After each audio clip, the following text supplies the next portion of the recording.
Hello' friends, good morning. মই আপোনালোকক মই অন্য এটি ভিডিঅ'লৈ স্বাগতম জনাইছোঁ। আজি ৰাতিপুৱাই ভিডিঅ'টো লৈ আহিছোঁ। চাওকচোন কি বৰষুণ দি আছে, নেৰানেপেৰা বৰষুণ।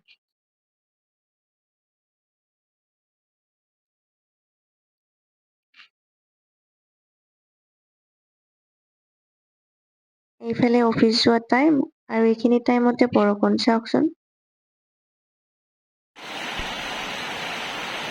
এইখিনি আমাৰ ৰুমটোৰ সন্মুখৰ জেগাখিনিয়ে হয়। এইফালে হাজবেণ্ড অফিচত যাব ওলাইছে, মই বৰষুণ চাই আছোঁ কমিলে নে নাই বুলি। এইটো টাইমৰ কথা আছে, তেওঁ আৰু ৰখি থকাত নাই, কিবা যাব ওলালে।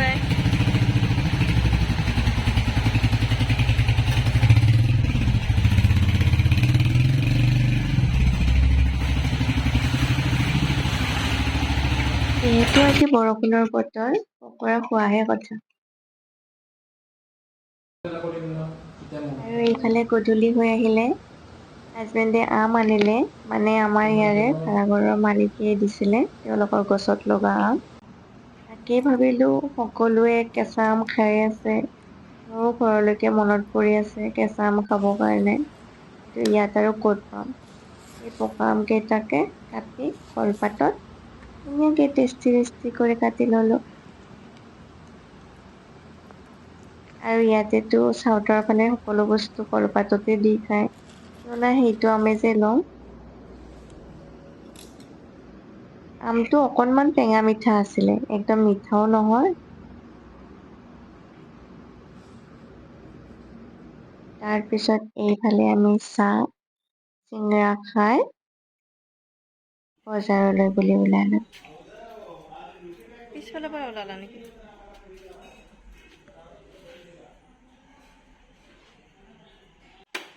কোনোবাই মাতি আছিলে বোৱাৰীও বুলি। কেতিয়া? ওপৰৰ পৰা নেকি?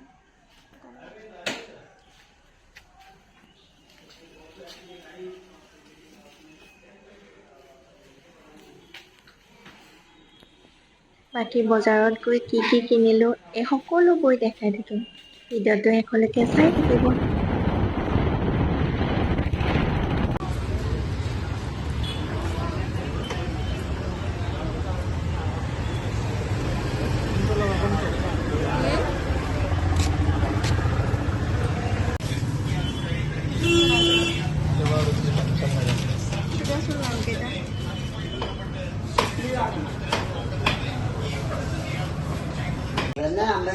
അമ്പത്തഞ്ചേ ഇല്ല അതായത് ചോദിച്ചു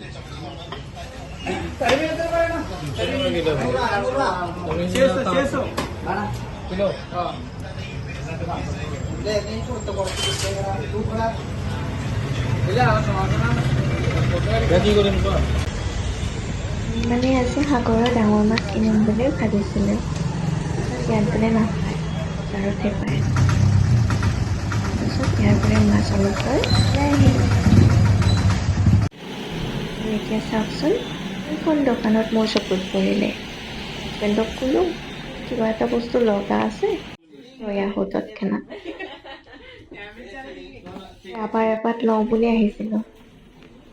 পিছত চাওকচোন, ইমান ধুনীয়া কালেকশ্যন। এইবোৰ দেখি আৰু আপোনাৰ ৰাবাৰ পাতলৈয়ে মন যাবনে?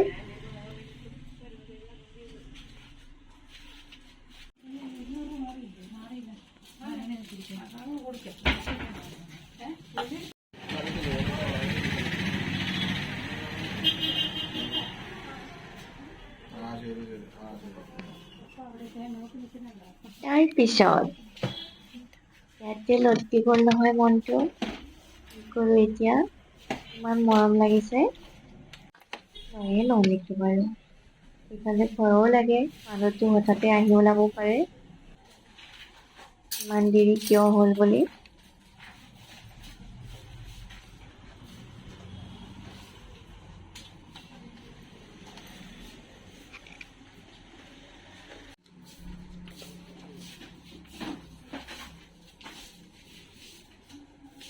মানে এইখন দোকানত আপোনাৰ সকলো বস্তুৱে আছে, ভেৰাইটিজ কালেকশ্যন, আপোনাক যি লাগে সকলোবোৰে পাব। কিন্তু আমাৰ অসমতকে অকণমান দামটো ইয়াৰে বেছি।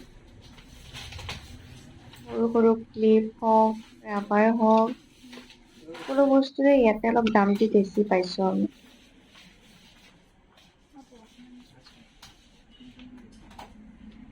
আৰু এতিয়া সকলোবোৰ দেখি মোৰতো এনেকুৱা লাগিছে কোনটো লওঁ কোনটো নলওঁ। দৌৰা দৌৰিকে কিবা এটা লৈ যাব লাগে আৰু।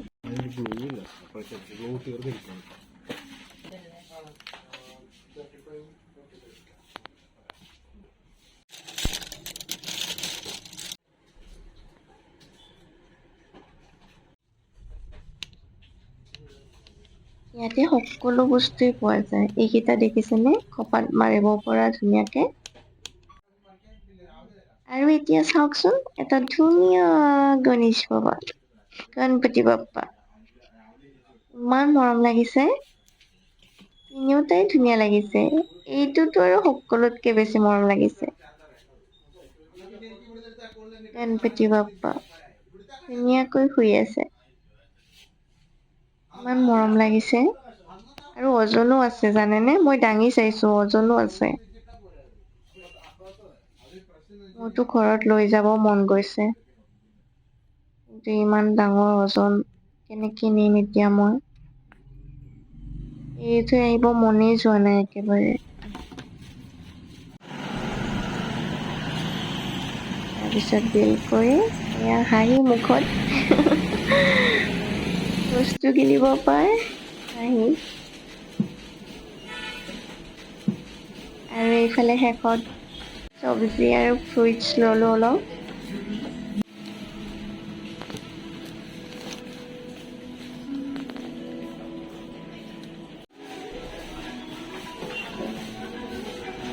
আৰু ড্ৰাই ফ্ৰুইটছ চাওকচোন, ইয়াৰে ড্ৰাই ফ্ৰুইটছখিনি বহুত ভাল হয়।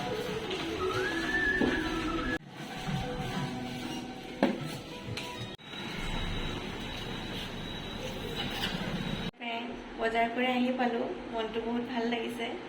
এটা ভাল লগা বস্তুও কিনিলোঁ। আৰু আপোনালোকেতো জানেই ছোৱালী মানুহৰ যেতিয়া কছমেটিক দোকানত সোমাই কেনেকুৱা হৈ যায়, এটাৰ পিছত আন এটা বস্তু লৈ থকাই যায়।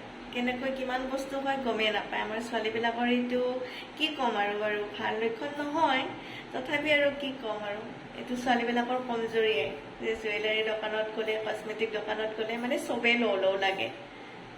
গতিকে ময়ো কিবা কিবি কিনিলোঁ। বাকী বাৰু হাজবেণ্ডক আধা দেখাইছোঁ, আধা দেখুওৱা নাই এতিয়ালৈকে, কাৰণ অলপটোতো আৰু জানেই ছোৱালীবিলাকে লুকায়ে, নহ'লে গালি খোৱাৰ ভয় থাকে নহয়। বাৰু বাকীখিনি পিছত ক'ম, এতিয়া ভাত বনাওঁ। বাকী আপোনালোকক এতিয়া বাই বাই।